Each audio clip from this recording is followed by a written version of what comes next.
आखिर क्यों बीजेपी सांसद लगातार अनसुना कर देते हैं प्रधानमंत्री की उस आवाज को जो अनुशासन का प्रतीक होती है?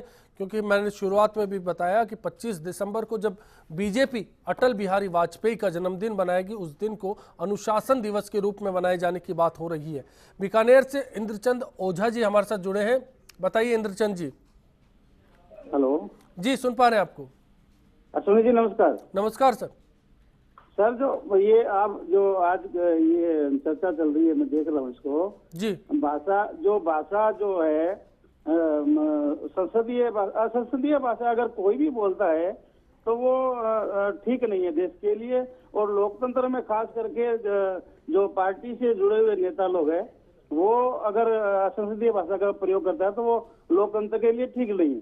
लेकिन मैं ये राजीव जी अरोड़ा जी जो बैठे हैं उनसे भी थोड़ा मैं निवेदन करना चाहता हूँ कि अरोड़ा जी खाली बीजेपी के लिए आप इतना कह रहे हो, मतलब कांग्रेस के लीडर आपके दिग्विजय सिंह जी आप इस मामले में तो कितने फेमस है, आपको पता है कि वो कैसे बोलते हैं। आजम खान जी बोलते हैं, आपके बेनी प्रसाद जी है जो उनके बयान भी आपने सुने होंगे, और कैसे कैसे माननीय प्रधानमंत्री जी के लिए भी इनकी पार्टी ने कहा भी ये तो जो घर नहीं बसा सकता वो देश क्या चलाएगा। तो आपको भी थोड़ा सोचना चाहिए, खाली ये बीजेपी की एक की जिम्मेदारी नहीं। हाँ, संसदीय भाषा किसी के लिए भी ठीक नहीं है। और आप कह रहे हो कि इनके नेता तालियां बजाते हैं, तो क्या आपके दिग्विजय सिंह के पीछे जो आपके कार्यकर्ता लोग खड़े, क्या वो कभी उनको कभी माइक देखा क्या आपने? वो कैसे हंसते हैं जब खड़े खड़े बयान आप जो सुनते हो? तो थोड़ा आप अपने गिरेबान में भी। बिल्कुल इंद्रचंद जी, सबके लिए ये बात है, जुबान किसी की भी हो संभल कर निकलनी चाहिए। अब बात हो रही है सांसदों की समय की और साथ साथ संपत्ति की। मेरे सहयोगी गोवर्धन का हम रुख करेंगे, सीधा जयपुर से हमारे साथ जुड़ रहे हैं। गोवर्धन, आपसे जानना चाहेंगे, प्रधानमंत्री नरेंद्र मोदी शपथ लेने के बाद हर सांसद से लगातार कहते आए हैं कि समय पर अपना संपत्ति का ब्यौरा जमा करा दे। 401 सांसद ऐसे हैं जिन्होंने अब तक अपनी संपत्ति का ब्यौरा जमा नहीं कराया। 209 बीजेपी के और 31 कांग्रेस के हैं। देखिए, बिल्कुल राजस्थान की अगर तस्वीर को देखा जाए तो कमोबेश यही उभर के आता है कि शायद नरेंद्र मोदी का जो मैसेज है वो सांसद ग्रहण करने को तैयार नहीं है। ज़्यादातर ने उन दिशा निर्देशों की पालना नहीं की है। संपत्ति के अलावा जितने भी नरेंद्र मोदी ने निर्देश जारी किए थे उनका बहुत कम उनकी पालना होती साफ नजर आ रही है। आपने आदर्श गांव की स्थिति को देखा होगा। ज़्यादातर इस जो आदर्श ग्राम योजना जो शुरू की है नरेंद्र मोदी ने, इसकी भावना ये थी कि पिछड़े गाँवों को एक मॉडल बना करके एक नज़ीर पेश की जाए ताकि देश आगे उस मॉडल को फॉलो करे। लेकिन ज़्यादातर सांसदों ने शहर से सटे हुए गांव ले लिए, जो पहले से सुविधा संपन्न गांव थे उनको ले लिए, कुछ अपनी जाति के गांव वो ले लिए। तो ऐसे में सवाल ये उठता है कि नरेंद्र मोदी की जो भावना थी, जिस भावना के साथ इस योजना को शुरू किया गया था, शायद सांसदों तक वो मैसेज प्रॉपर तरीके से पहुंचा नहीं, या फिर उनकी कुछ ऐसी जातिगत या क्षेत्रीय राजनीति से रिलेटेड मजबूरियां हैं कि वो उस भावना को फॉलो करना नहीं चाहते। तो कुल मिलाकर के चाहे संपत्ति का मामला हो, चाहे और नरेंद्र मोदी के गाइडलाइन हो, उनको पालन करने में राजस्थान के सांसद भी कमोबेश अपने जो दूसरे काउंटर पार्ट हैं जो नेशनल स्तर पर चल रहा है उसी से कहीं अछूते नहीं है। शुक्रिया गोवर्धन इस चर्चा में जुड़ने के लिए और इस जानकारी के लिए। सुमित जी सूरतगढ़ से बने। सुमित जी बताइए। सर, मेरा सवाल बीजेपी के जो लीडर आपके पास बैठे हैं उनसे है जी कि नरेंद्र मोदी जब से प्रधानमंत्री बने हैं तब से एक देश में नई उम्मीद जागी है कि अब देश में कुछ ना कुछ बदलाव होगा, जबकि बीजेपी के सांसद इस तरह की भाषा बोल रहे हैं और जिस तरह का बीजेपी बर्ताव कर रही है, तो नरेंद्र मोदी इसके अंदर कुछ भी इंटरफेयर नहीं कर रहे हैं। कभी भी उन्होंने जनता के सामने आके अपने सांसदों को समझाया नहीं है। और मैं पूरे राजस्थान की जनता, पूरे भारत की जनता इस चीज से नाराज है कि उन्हें निहाल चंद मेघवाल जैसे, जिन पे बलात्कार जैसे आरोप कर रहे हैं, उन्होंने अपने कैबिनेट में मंत्री बनाया। स्मृति ईरानी जिन पर फर्जी डिग्री का कथनी और करनी की फर्क की बात आ रही है। शुक्रिया सुमित जी इस चर्चा में जुड़ने के लिए। मुकेश जी पहले इस बात का जवाब दे, फिर चर्चा को आगे बढ़ाएंगे। मुकेश जी। देखिए, मैं ये कहना चाहूँगा कि सांसदों को संपत्ति का ब्यौरे की बात हो, चाहे सांसदों के बर्ताव की बात हो, देश में पहली बार इस प्रकार के घटनाक्रम घट रहे हैं कि देश का प्रधानमंत्री हर विषय के लिए बोल रहे हैं, बात कर रहे हैं, लोगों से चर्चा कर रहे हैं, संपर्क कर रहे हैं, सांसदों को समझा रहे हैं, संसदीय परंपराओं का निर्वाह कैसे करें इसके बारे में संसदीय दल की बैठक में बोल रहे जी। हैं, और जब प्रधानमंत्री कह रहा है तो वो निश्चित रूप से सभी दलों पे लागू होता है, सभी सांसदों पे लागू होता है। तो मैं ये कहना चाहूंगा कि इस प्रकार की पहल होना ये निश्चित रूप से अपने आप में एक प्रकार से बहुत ही अच्छा विषय है, और उसकी पालना निश्चित रूप से की जानी चाहिए, चाहे आदर्श गांव की बात हो। ये एक प्रकार से एक नए एजेंडे, देखिए समय अवधि की भी बात है। मंगलवार की बैठक में कल क्या अगर जिक्र करूं, 26 सांसद उनका इंतजार करना पड़ा था करीब 1 घंटे तक की देरी में। नितिन गडकरी उनमें शामिल है, महेश शर्मा उनमें शामिल है, संतोष गंगवार उनमें शामिल है, और उनमें राव इंद्रजीत सिंह शामिल है। ये लोग देरी से पहुंचते हैं, अमूमन ये लोग वो है जो हर बार देरी से पहुंचते हैं, जबकि प्रधानमंत्री लगातार कहते हैं जनहित का हमें ख्याल रखना है और समय से पहुंचना है ताकि बेहतर काम हो सके। क्या कहेंगे इस पर आप? मैं ये कहना चाहूंगा कि संसदीय दल की जब बैठक होती है, अपने यहाँ भी जब विधानसभा की बैठक होती है, विधायक दल की बैठक होती है, तो आप मानते हैं कि ये रूटीन है? तो जो जवाब इन पे सब जो लोग हैं वो जुर्माना तय है कि भाई आप लेट आओगे तो होगा। तो धीरे धीरे मैं कह रहा हूँ इसका क्या रास्ता हो सकता है, मैं इस पर बात करूंगा। 2 कॉलर हमारे साथ जुड़े हैं, जोधपुर से करण सिंह जी हैं और अनीश जी हैं। पहले करण सिंह जी आपसे सुनना चाहेंगे। हाँ जी, नमस्कार सर। नमस्कार। हाँ जी, मेरा सवाल कांग्रेस वाले नेता से है। जी सुन रहे हैं राजीव जी। आप जी, मैं जोधपुर से आरएसएस से जुड़ा हुआ हूँ सदस्य, और मेरा सवाल कांग्रेस से है कि वो बार बार वो कह रहे हैं कि हमारे जैसे हमारे बीजेपी के सांसद है वो हमारा जो संत है, हालांकि उनका बयान गलत है, ऐसा बयान नहीं देना चाहिए राष्ट्र के नाम पर। लेकिन मैं उन कांग्रेस के नेता से ये पूछना चाहता हूँ कि आपके जो बड़े नेता थे जिन्होंने 10 साल राज किया भारत देश पर, जिसमें कपिल सिब्बल है और दिग्विजय सिंह जैसे बड़े बड़े नाम हैं, इन्होंने इस देश में नरेंद्र मोदी पर और देश में जो हिंदू और मुसलमानों के बीच भेदभाव पैदा करने के जो जैसे कटाक्ष किए हैं, क्या उन पर आप वापस विचार नहीं कर सकते? ऐसे बयानों जैसे जिसने शुक्रिया करण सिंह जी, मैं बिल्कुल इस पर जवाब लूंगा। अनीश जी जोधपुर से हैं, आप बताइए। जी सर, मैं अपने बीजेपी के नेता दादी जी से पूछना चाहता हूँ जी, क्या योगी जी आदित्यनाथ जी जो बयान देते हैं जी, जो मैंने देखा है आपकी अदालत में योगी आदित्यनाथ जी ने एक जवाब दिया था कि रजत शर्मा जी ने पूछा था कि क्या आप पुलिस प्रशासन पर विश्वास नहीं करते, तो उन्होंने क्लियर कहा था कि हम पुलिस प्रशासन पर पूरा विश्वास करते हैं, भारत के संविधान पर पूरा विश्वास करते हैं, लेकिन जब हम करेंगे ये प्रशासन काम नहीं करेगा तो हमें तो अपना करना होगा। तो ये जब अपने कानून को हाथ में लेने की बात करते हैं तो क्या ये वक्तव्य इनका सही है? दूसरी बात धर्मांतर की भी, तो क्या ये उस संदर्भ की बात जब कर रहे हैं ना? चलिए मैं इसका जवाब लूंगा, दोनों का जवाब लूंगा, लेकिन हमारे बीच में बैठे राजनेताओं के पास जाने से पहले मैं जगदीश जी आपकी राय जानना चाहूंगा इन दोनों कॉलर्स को जो इच्छा है उस पर। देखिए, कॉलर्स इस देश में जो है हर आदमी अपने अपने तरीके से सोचता है जी। मैं जो अपन चर्चा कर रहे हैं वो एक जनरल बात कर रही है। कॉलर्स की जो है इनकी अपनी मंतव्य क्या है, एक कांग्रेस से पूछ रहा है, एक बीजेपी से पूछ रहा है, उनकी अपनी, वो खुद भी कह रहे हैं कि मैं आरएसएस का हूँ, वो खुद भी कह रहे हैं कि मैं इस तरह का नागरिक हूँ। तो ये तो वही बात है कि भाई कौन किसको, कौन सी कॉन्स्टिट्यूंसी है जिसको कि एड्रेस कर रहा है लीडर। लेकिन हमारा इस चर्चा में मकसद ये है कि जो अगर प्रधानमंत्री कहते हैं अगर देश के लिए अच्छी बात वो है तो फिर उसको फॉलो क्यों नहीं किया जाता? समय पर आना एक अच्छी बात है, जनता को आपकी संपत्ति की जानकारी मिले। मैं आपकी बात से बिल्कुल सहमत हूं। अब प्रधानमंत्री को सोचना पड़ेगा, कोई उनकी बात ही नहीं मान रहा है तो वो सांसद कैसा है उनकी पार्टी का?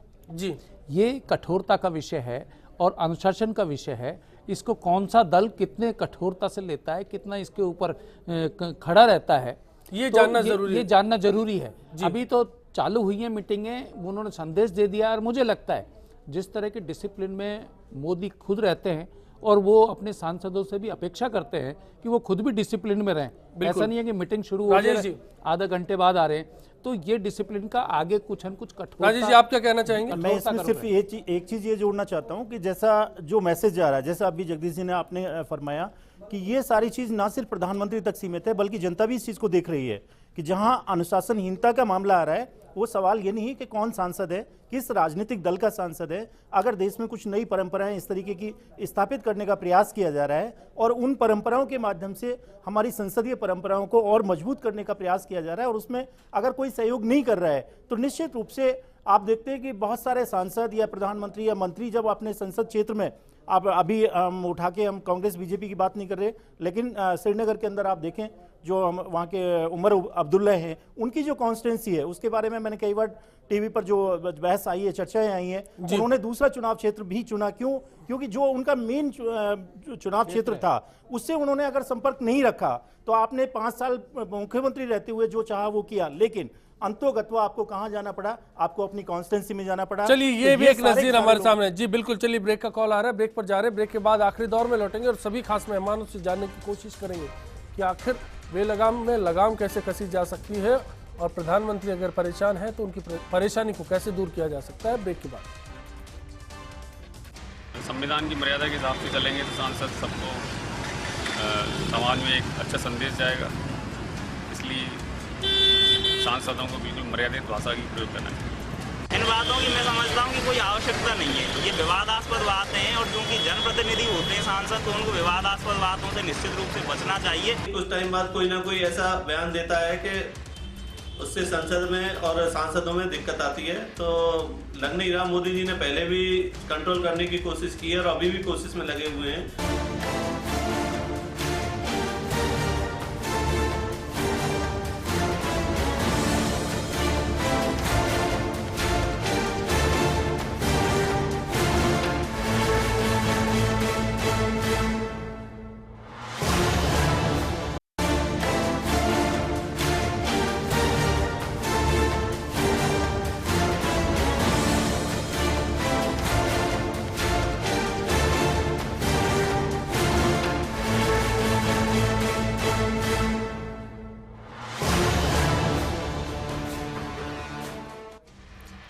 आज हमारा सवाल था इस चर्चा में, क्या बीजेपी सांसदों के बेलगाम बयानबाजी को अनुशासनहीनता के दायरे में रखा जाए? और आपकी राय मिली 83% दर्शक इस बात को मानते हैं कि बेलगाम बयानबाजी नहीं होनी चाहिए और पीएम कुछ कह रहे हैं तो उसको गंभीरता से लिया जाना चाहिए।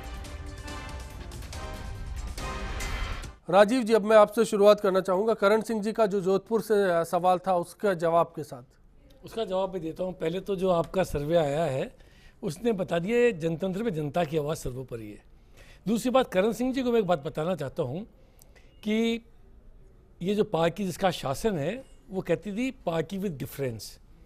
वो हमेशा से, आप जिस संगठन के संग जुड़े हुए हैं आपने बताया, वो तो ज्ञान चरित्र एकता की बात करता है, वो तो संस्कारों की बात करता है, वो तो इस तरीके की भाषा की बात नहीं करता। अगर कोई व्यक्ति गलत भाषा, असंसदीय भाषा आप सोचते हो कि प्रयोग में लेता है तो आप क्यों उसको प्रयोग में लेते हैं? फिर आप में उनमें क्या फर्क रहा? फिर आप जनता के सामने क्यों परिवर्तन चाहते थे? ये तो बात हुई जवाब की, लेकिन बेहतर कैसे हो सकता है? अगर कोई देश का प्रधानमंत्री एक पहल करता है तो क्या होना चाहिए? बेहतर होने के लिए इस देश के प्रधानमंत्री को मौका चूक गए अश्विनी जी, क्योंकि आप एक सांसद को तो नहीं हटा सकते थे, लेकिन अगर एक मंत्री के पर कतरे जाते, उनसे उनके कोई पोर्टफोलियो ले लिए जाते, उनको विदाउट पोर्टफोलियो मंत्री बना दिया जाता या उनको मंत्री पद से हटा दिया जाता, तो एक बार एक ऐसा मैसेज जाता कि न केवल केंद्र बल्कि सभी राज्यों में चाहे किसी भी पार्टी की सरकार हो उनको एक नसीहत मिलती। एक ऐतिहासिक मौका था जो इस देश के प्रधानमंत्री चूक गए इस बार। जी मुकेश जी, मैं आपकी राय जानना चाहूँगा। अब जो राजीव जी ने कहा, आपको नहीं लगता कि वो सख्त कदम था? पीएम को खेद जताने की जगह कार्रवाई करनी चाहिए थी सीधा? अश्विनी जी, मैं ये कहना चाहूँगा कि राजीव जी जिस बात को कह रहे हैं, 10 साल में देश में लगा ही नहीं कोई प्रधानमंत्री है कोई सशक्त कार्रवाई कर सकता है। इनके जब मनमोहन सिंह जी थे तो मन के ही मौन थे, वो बोलते ही नहीं थे कुछ। देश में पहली बार इस प्रकार की स्थिति आई कि कोई प्रधानमंत्री आगे होकर के सब विषयों के लिए बात उठा रहा है, विषय को रख रहा है। और इसलिए किसी सांसद से या किसी मंत्री से कोई बात हो गई और उसने खेद व्यक्त कर दिया, आज तक ऐसा होता रहा है। खेद व्यक्त करने के बाद में संसद चली है, संसद को चलाया गया है, लेकिन जिस ढंग के नाटक संसद में राहुल गांधी जी से लेकर के सब लोगों ने किए, कांग्रेस के लोगों ने, उससे मैं ये कहना चाहूँगा कि प्रधानमंत्री जी को क्यों हटाना चाहिए? जब उन्होंने खेद व्यक्त कर दिया, खुद प्रधानमंत्री ने खेद व्यक्त कर दिया, इससे बड़ी बात कोई हो नहीं सकती। इसलिए मैं ये कहना चाहूँगा कि इस प्रकार की परंपराएं क्योंकि बयान आना और बयान पे प्रधानमंत्री का खेद व्यक्त कब करना तक ये दौर चलेगा? पर्याप्त है। सांसद अनसुना करेंगे? ये पर्याप्त होता है। वो व्यक्ति ये दोबारा पर्याप्त गलती करता है तब क्या करना चाहिए? चलिए एक बार खेद व्यक्त कर दिया, विचारों में परिवर्तन होना चाहिए। मैं ये कहना चाहूंगा राजीव जी भाई साहब, आपके यहाँ तो परंपराओं का दौर रहा है, हमारी बार बात मत अंदर करो। बाहर सब हम करके रहे। तो हम ये देश में मैं कह रहा हूँ पहली बार देश में इस प्रकार की आज जो चर्चा अपन कर रहे हैं, बहुत सुखद क्षणों में चर्चा हो रही है। मैं यही कहना चाहूंगा कि प्रधानमंत्री के बयानों को लेकर प्रधानमंत्री का जो आग्रह है, उस आग्रह के लेके चाहे बीजेपी के विधायक एमपीज हों चाहे मंत्री हों, सब में एक इस प्रकार का एक मैसेज गया है कि प्रधानमंत्री जी ये चीजें चाह रहे हैं और उस दिशा में देश। चलिए राजेश जी, मैं अब आपकी राय जानना चाहूंगा, क्या बेहतर तस्वीर बन सकती है और कैसे बनेगी? उसमें दो चीजें हैं। कोई भी पहल एक साथ उसका परिणाम हम सोचें कि 100% हमें मिल जाए, चाहे समय पर आने का मामला हो, अनुशासनहीनता का मामला हो, वो समय पर आना। हम दूसरे पहलू को भी तो उसको देख सकते हैं कि कितने लोग नहीं आए, ये प्रश्न निश्चित रूप से एक तरीके से गौर करने लायक है। लेकिन बाकी के कितने लोग हैं और आमतौर पर परंपराएं क्या रही, तो कितने लोग समय पर आए, एक पक्ष ये भी है। जो लोग नहीं आए, आदर्श गांव का जिक्र किया था गोवर्धन ने, वो भी एक बात है। हर पहल जो प्रधानमंत्री करते हैं उसमें पूरा सहयोग नहीं मिलता। हाँ, पूरा सहयोग आप नहीं मिल पा रहा। वो आप जो कह रहे हैं, या तो उसमें दोनों चीजें हैं कि वो कम्युनिकेशन प्रॉपर जिस एंगल से जिस उद्देश्य के साथ की जो चीज शुरू की गई है उसको उस जगह तक या तो उनको पहुंच नहीं पाया, एक कारण ये भी हो सकता है। दूसरा कारण ये भी हो सकता है कि उसके पीछे जो राजनीतिक कारण होते हैं कि मुझे किस क्षेत्र में किस जगह को चुनना है, कहाँ चुनना है, ये सारी चीजें उनके ऊपर निर्भर करती हैं। चलिए ये हो सकता है। दूसरा, जो सांसद से हम सारी अपेक्षा कर रहे हैं, वो सारी जितनी भी अपेक्षाएं समय की हो या संपत्ति का हो, जो विवरण है वो धीरे धीरे वो उसी तरीके से शुरू होगी जो आने वाले समय में रिजल्ट दे पाएगी। एक साथ हम अगर ये उम्मीद करें कि जगदीश जी, मैं आपसे फाइनल कमेंट चाहूंगा इस बहस पर। देखिए, मैं राजेश जी की बात से बहुत सहमत हूँ, क्योंकि अभी नए दौर की, नए सोच की, नए राजनीतिक सोच की और नए वातावरण में बिल्कुल सरकार बनी है, जिसको अभी 1 साल नहीं हुआ है। ढलने में समय लगेगा, तो उसको टाइम लगेगा। और चूंकि पहले वातावरण बहुत सारा अपने ढंग का था, आज एक नया डिसिप्लिन का दौर चलाने की कोशिश हुई है, तो उसके रिजल्ट आने में थोड़ा टाइम का इंतजार करना चाहिए हम लोगों को। वैसे एक बात है, सांसद जैसे लोगों को भी इतना टाइम चाहिए, ये मेरे लिए सोचनीय विषय है। एक सांसद को अगर प्रधानमंत्री या उनके दल का कोई भी नेता कोई बात कह रहा है और उसको भी नहीं माना जा रहा है, तो अंदाजा लगाया जा सकता है कि इनडिसिप्लिन वो कितना होगा उस दल के अंदर या उसके सांसदों के अंदर।